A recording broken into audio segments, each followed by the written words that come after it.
जय हिंद, वंदे मातरम। स्वागत है आप सभी का गुरुजी वर्ल्ड एग्जाम स्टडी प्लेटफॉर्म में। राष्ट्र हित में शिक्षा, this is Dheeraj Dwivedi from Guruji world. दोस्तों, हिंदी समाज में एक ऐसी अनोखी ट्रिक, यानी पूरे यूट्यूब पर एक नैनो सेकेंड वाली ट्रिक बताने वाला हूं, जो परीक्षा हाल में आप देखते ही समय आंसर को सही क्लिक कर पाएंगे। वीडियो को स्टार्ट करते समय बता दें कि एक पेन और एक कॉपी उठा लो और उस स्वर्णिम कलम से स्वर्णिम भविष्य को लिख डालिएगा। हम इस वीडियो को 10 मिनट में खत्म करेंगे। लास्ट में उसी ट्रिक के आधार पर हम कुछ क्वेश्चंस भी कर लेंगे, जिससे आपको पता चल जाए कि हाँ, ट्रिक सटीक है या नहीं। समास यहां पर हेडिंग डालिएगा। दोस्तों, याद रहे कि आपको ये कोई भी किसी भी टीचर ने ऐसी ट्रिक बताई नहीं होगी आज तक। देखिए, समास हेडिंग पड़ेगी। यहां से समास हेडिंग में आपको 4 क्वेश्चन स्टार्टिंग से ही इसकी परिभाषा से ही पूछ लिए जाते हैं। फिर हम चलेंगे दोस्तों ट्रिक पर। ठीक है, तो देखिएगा, समास को क्या कहते हैं तो ये जान लीजिएगा कि समास संक्षिप्तीकरण ही समास है, यानी जो संक्षेप है वही समास है। पहला क्वेश्चन। दूसरा, एक स्टार बना के लिख लीजिएगा कि 2 या 2 से अधिक शब्दों के परस्पर संबंध बताने वाले शब्दों को क्या कहते हैं। तो यह भी क्वेश्चन आया है। जब भी 2 या 2 से अधिक वर्ण मिलते हैं तो दोस्तों संधि बनती है, और इसीलिए हमने इसको रेड कलर करके रखा है। याद रहे, जब वर्ण मिलेंगे तो संधि बनेगी। संधि आंसर ढूंढिए ऑप्शन में, और जब शब्द मिलेंगे तो आप समास ढूंढिएगा। यानी 2 या 2 से अधिक शब्दों से मिलने से समास बनता है, और जब वर्णों के मिलने से बनेगा तो वो संधि बनेगी। Doubt clear? कोई डाउट ये आपको क्लियर नहीं कर पाएगा, किताबी ज्ञान तो कतई नहीं क्लियर कर सकती। ठीक है ना। समास के भेद कितने होते हैं ये सब जानते हैं, नहीं पता है तो लिख लीजिएगा 6 भेद होते हैं। और याद रखिए, एक और पॉइंट यहां पर बढ़ाइएगा। 4 क्वेश्चन मैंने बताया, तो समास का जो विलोम होता है वो बेटा क्या होता है? व्यास होता है। ये भी यहां से आपको जानने चाहिए। समास के भेद अगर 6 होते हैं तो कौन से होते हैं, जो हम ट्रिकी वे में पढ़ने वाले हैं, 1 नैनो सेकेंड में पढ़ने वाले हैं। पहला है द्वंद्व समास, दूसरा है द्विगु समास, तीसरा है तत्पुरुष समास, चौथा है कर्मधारय, पांचवा है अव्ययी भाव, और लास्ट वन छठा है बहुब्रीहि समास। दोस्तों, यही समास एग्जाम में आएंगे, इससे ज्यादा आएगा नहीं। याद रहे, यहां पर सबसे पहला जो है आपको डालना है हेडिंग द्वंद्व समास। द्वंद्व समास क्या है, कैसे इसको एग्जाम हाल में बहुत आसान तरीके से हम लॉक करेंगे। सबको पता होता है कि भाई उसमें देख लो द्वंद्व समास में कि ये वाला आपको चिन्ह दिख जाए तो बस वही आंसर है। ये गलती मत करना। ये चिन्ह दोस्तों अव्ययी भाव में भी मिलता है, जो आपको आज डाउट क्लियर, क्योंकि अधूरा ज्ञान लेते हैं बच्चे, वही अगर खतरनाक होता है। जैसे अगर मैं आपसे ये कह दूं, ये बताओ रात रात में कौन सा समास है, रात और रात में कौन सा समास है, तो बहुत से बच्चे कहेंगे द्वंद्व है, जो पूरी तरीके से गलत है, क्योंकि आपने देख लिया योजक चिन्ह। तो आपका ज्ञान भैया बिल्कुल पूरी तरीके से नष्ट हो गया, जिनको नहीं पता है। ठीक है ना। अगर मैं आपसे बात करता हूं द्वंद्व समास क्या होता है, सबसे पहले ये पढ़ो, बाद में हम अव्ययी पढ़ेंगे। जिस समास में पूर्व पद और उत्तर पद दोनों ही प्रधान होते हैं, मतलब क्वेश्चन यहीं से बनता है, बहुत बार बना है, इस बार भी बनेगा। जिस समास के दोनों पद प्रधान हो, यानी पूर्व पद और उत्तर पद, अगर किसी समास में दोनों पद प्रधान होते हैं तो वो समास कौन सा होता है, तो लिखिए अपने नोट्स में, उसे द्वंद्व समास कहते हैं। यानी दोनों पद प्रधानता वाला समास द्वंद्व होगा। कोई डाउट नहीं। अब देखिएगा, इसकी ट्रिक 2 है। अब 2 में एक ही ट्रिक आपका काम आ जाएगा। द्वंद्व समास में अधिकतम, हमने वर्ड लिखा है अधिकतम, सभी में नहीं, 99% जो है इस चिन्ह का यूज होता है, 1% नहीं होता है। 99% कहां पर होता है वो भी बताएंगे दोस्तों। द्वंद्व समास में अधिकतम जो है योजक चिन्ह का प्रयोग होता है, और द्वंद्व समास में और विभक्ति का लोप होता है। जैसे अगर मैं बात करूं दोस्तों, राम सीता, एक तो इस तरीके से अगर लिखा है तो आपने ये देख लिया कि भैया ये वाला जो है, ये वाला चिन्ह लगा है तो लगा दिया, और राम और सीता, इसको जब तोड़ोगे तो यहां पर निकलेगा मुख से कि राम और सीता, तो तुरंत हो गया। लेकिन दोस्तों, हमेशा आपको एक चीज याद रखना है कि द्वंद्व समास कब होगा। द्वंद्व समास तभी होगा जब उसके आपस में शब्द विलोम होंगे। जैसे भाई का बहन है, विलोम का मतलब है उल्टा होना, भले ही लिंग बदल जाए, समान नहीं रहने चाहिए। द्वंद्व समास में योजक लगा है, और योजक को लगाते ही द्वंद्व मत मार देना। यह भी चेक करना कि द्वंद्व में योजक लगा है और वो विपरीत लिंग के हैं या नहीं, या विपरीत शब्द हैं या नहीं, या विपरीत विलोम है या नहीं। समझिएगा मेरी चीज। और उसमें और का लोप हो रहा या नहीं हो रहा, यही नहीं बच्चे समझते हैं। जैसे सुख का जो है उल्टा होता है दुख, पाप का उल्टा होता है पुण्य, भाई का उल्टा बहन होता है, राम कृष्ण, माता और पिता, रात और दिन, है ना। तो ये क्या है, यह है दोस्तों आपके द्वंद्व समास हैं। यह चीज क्लियर हो गई। और जब सेम सेम आ जाए दोस्तों, बोले कि दिन और दिन, इसमें योजक चिन्ह देख लिया बच्चे ने लगा दिया, गलत हो जाएगा। हमें यह भी देखना है कि क्या सेम सेम तो नहीं है। अगर सेम सेम है तो द्वंद्व समास नहीं होगा। अब ये कैसे होगा ये आगे जानेंगे। उससे पहले हम द्विगु समास पढ़ते हैं। चलिए, जिस समास में पूर्व पद संख्यावाची हो, क्वेश्चन यहीं से बनता है कि जिस समास में पूर्व पद संख्यावाची हो वही द्विगु समास कहलाता है। चैनल पर पहली बार हो तो चैनल को ईमानदारी से सिलेक्शन के लिए ईमानदारी से हर शेर, हर शेरनी, हर बहन, हर भाई, हर गृहिणी सब्सक्राइब कर लें। दोस्तों याद रखिएगा, संख्यावाची अगर पद प्रधान है तो द्विगु समास होगा। ट्रिक क्या है कि अगर द्विगु समास में संख्या की प्रधानता है, बात खत्म। जैसे नवरत्न 9 आ रहा, सप्तदीप 7 आ रहा, त्रिभुवन 3 आ रहा, शतमंजिल 7 आ रहा। मेरी बात समझ में आई? बहुत आसान भाषा में आप सभी को हम चीज़ों को बता रहे हैं।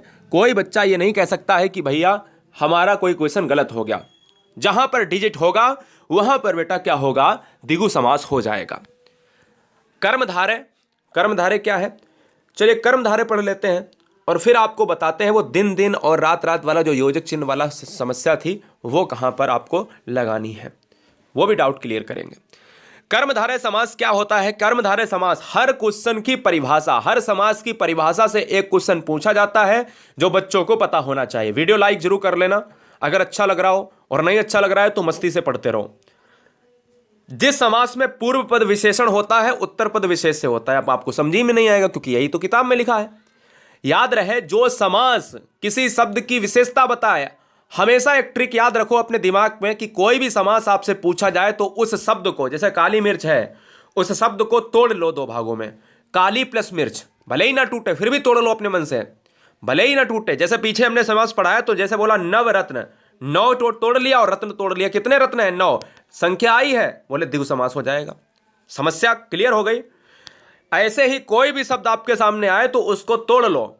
यानी क्वेश्चन में पहला तो परिभाषा आप याद कर लीजिएगा कि अगर किसी समास में विशेषण पद प्रधान है तो कर्मधारय होगा, अगर किसी समास में विशेषता बताई जाती है तो कर्मधारय होगा।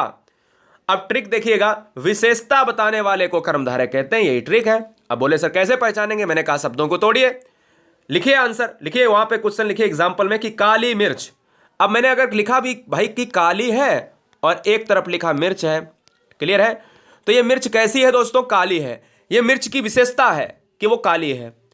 अगर मैं पूछूं कि तुम्हारे पास कैसा कोट है या तुम्हारा कैसा रंग है, बोला कि मेरा रंग जो है सफेद है, मेरा रंग काला है, तो उसके रंग की विशेषता है कि दोस्तों वो काला है।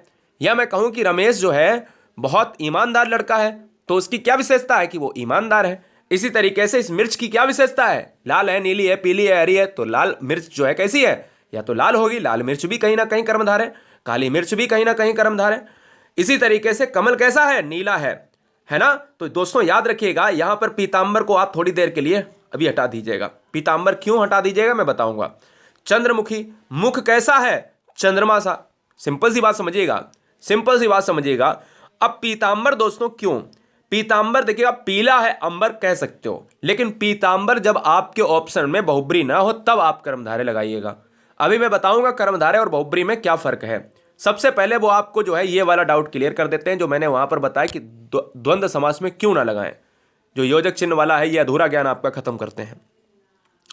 सबसे पहले अव्ययी भाव को यहां पर हेडिंग डालिए और उसमें लिखिएगा कि ऐसा कौन सा समास है, क्वेश्चन में पूछ सकता है, ऐसा कौन सा समास है जिसका पहला पद प्रधान होता है, तो दोस्तों अव्ययी भाव हो जाएगा। क्वेश्चन की ट्रिक लिखिएगा कि प्रत्येक उपसर्ग वाला समास अव्ययी भाव कहलाता है। अब आप कहोगे उपसर्ग क्या होता है? तो शब्द के आगे जो लगता है उसको उपसर्ग कहते हैं। शब्द के आगे जो लगता है उसको उपसर्ग कहते हैं। जैसे अगर मैं बात करूं कि प्रतिदिन, तो दिन के आगे प्रति लगा है तो ये प्रतिदिन, दिन के आगे प्रति लगा है, यही दोस्तों उपसर्ग होता है। याद रहे कि दुनिया का कोई भी शब्द है तो उसको तोड़ना पड़ेगा समास के लिए। ये मैं ट्रिक बताता हूं, ये कोई आपको नहीं बताएगा। ना किताब में लिखा होगा कि शब्द को तोड़ के तब आप समास करिए, मैं बताता हूं आपको। ना कोई यूट्यूब चैनल वाला बताएगा आपको, क्योंकि आपको ऐसी ट्रिक बता रहा हूं जिससे एग्जाम में 100% में आपको सोचना ही नहीं पड़े कि अरे ये भी हो सकता है क्या, ये भी हो सकता है। 2 ऑप्शन में कंफ्यूजन नहीं, सिर्फ एक होगा, धुआं धुआं करना है उसी एक ऑप्शन को। देखिए दोस्तों, दुनिया का कोई भी आपके पास शब्द हो तो उसको तोड़ लिया करिएगा। प्रत्येक उपसर्ग का मतलब है कि आप स्थान के आगे देखिए यथा लगा है, हमने कहा आ धन जीवन, जीवन के आगे आ लगा है, आंसर क्या हो गया? अव्ययी भाव। दिन के आगे प्रति तो उपसर्ग है, अव्ययी भाव। समय के आगे यथा उपसर्ग है, अव्ययी भाव। अब एक और चीज लिखिए कि अगर अगर नोट में लिखे नीचे, अगर कोई समास रिपीट शब्द होता है, जैसे रात रात और योजक लगा है तो बच्चे द्वंद्व लगा देते हैं, कोई भी शब्द रिपीटेशन में होता है, कोई शब्द बार बार आए और उसमें द्वंद्व वाला समास का जो योजक चिन्ह है यूज हो रहा है, तो दोस्तों वो अव्ययी भाव होगा। और जब दोस्तों आपस में विलोम हो, जैसे रात और दिन, तब क्या होगा, तब ये द्वंद्व हो जाएगा। क्यों? क्योंकि आपस में विलोम। आपस में जब विलोम ना हो दोस्तों, तो याद रखिएगा, क्या याद रखिएगा दोस्तों, तो वहां पर अव्ययी भाव होगा। क्लियर है? याद रखना है। और जब रिपीटेशन में हो तो दोस्तों वहां पर आप क्या लगाओगे, आप अव्ययी भाव लगाओगे। और जब ना रिपीटेशन में हो, जब विलोम हो, तो द्वंद्व लगाओगे। ठीक है, चलिए बहुब्री समास क्या होता है। बहुब्री समास दोस्तों देख लेते हैं क्या होगा। चलिए, बहुब्री समास वो होता है कि जिस समास में दोनों पदों के माध्यम से एक विशेष तीसरे अर्थ का बोध होता है। नीचे लिखो, एक हेडिंग नोट बना के नई हेडिंग लिखाता हूं। ऐसा समास जिसका कोई भी पद प्रधान नहीं होता है, वो बहुब्री समास कहलाता है। ठीक है, याद रखिएगा। दशानन 10 मुख हैं जिसके, अर्थात रावण। ठीक है, मेरी बात समझ गए? बहुत बढ़िया।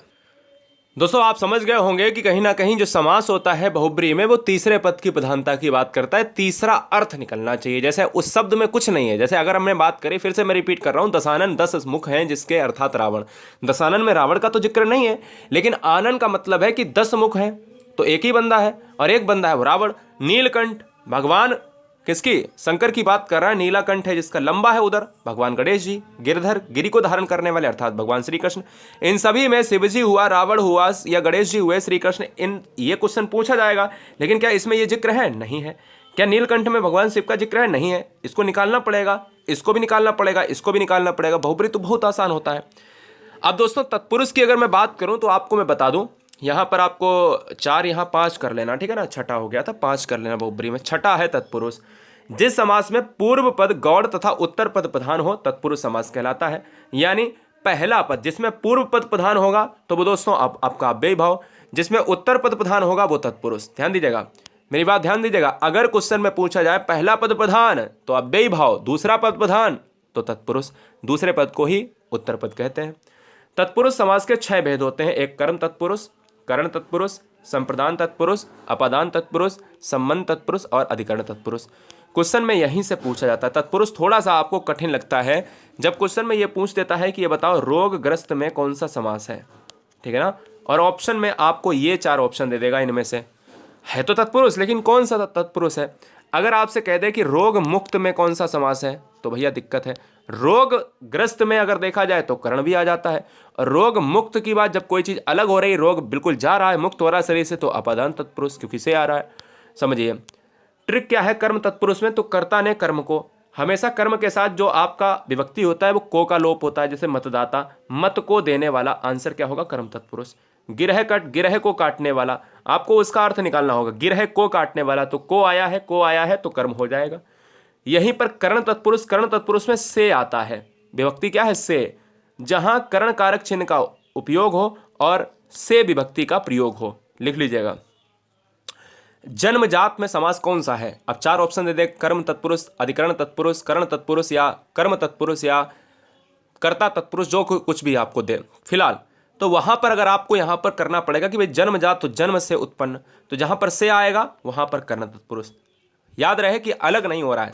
जब से अलग के रूप में होगा तो अपादान होगा। मुंह मांगा, मुंह से मांगा तो कर्ण तत्पुरुष। गुणहीन, गुणों से हीन तो भाई कर्ण तत्पुरुष। मेरी बात ध्यान से सुन रहे हो, बहुत बढ़िया।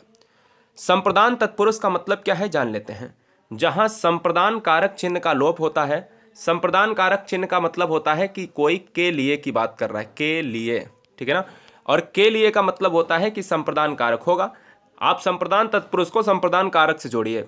जैसे हथकड़ी, हाथ के लिए कड़ी है तो आंसर संप्रदान। सत्याग्रह, सत्य के लिए आग्रह है, आंसर संप्रदान। युद्ध भूमि, युद्ध के लिए भूमि, जो भूमि है वो युद्ध के लिए है तो आंसर संप्रदान, क्योंकि सभी में के लिए आ रहा है, संप्रदान हो जाएगा। जहां अपादान की बात करें तो अपादान हेडिंग डालिएगा। अपादान में क्या होता है, अपादान में दोस्तों अलग होता है। नोट कर लीजिएगा कि जब कोई चीज अलग हो रही हो, जैसे धनहीन, धन गया, धन से हीन, भाई धन जिसके पास नहीं है वही तो धनहीन है। भयभीत, भय से भीत, इसमें भी से आएगा, लेकिन फर्क इतना है कि इसमें जो है अलग नहीं हो रहा है और इसमें अलगाव हो रहा है। करण में साधन के रूप में होता है और अपादान में अलगाव के रूप में होता है। जन्माग्न, जन्म से अंधा, पूरी तरीके से आप याद रखिएगा, ठीक है ना। संबंध तत्पुरुष और अधिकरण तत्पुरुष दो बचे हैं, देख लीजिएगा। संबंध में क्या होता है, जहां पर रिलेशन को दिखाया जाए, जहां संबंध कारक चिन्ह का उपयोग होता है, जैसे प्रेम सागर। और संबंध कारक में क्या आता है, या तो का आएगा या की आएगा या के आएगा। ये हमेशा काकी के बराबर संबंध, ये आपको याद कर लेना है।